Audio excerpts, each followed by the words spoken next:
put a Kohler carburetor on it, and it runs good. It runs really good. You take her down the alley.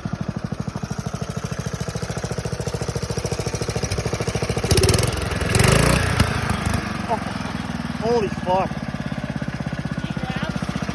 Yeah. Yeah, that runs perfect. That's not even tuned correctly either. It's still running rich. Not as bad as before. It's run. The engine doesn't care. It's actually running now. What do you rate the Kohler carburetor? Nice.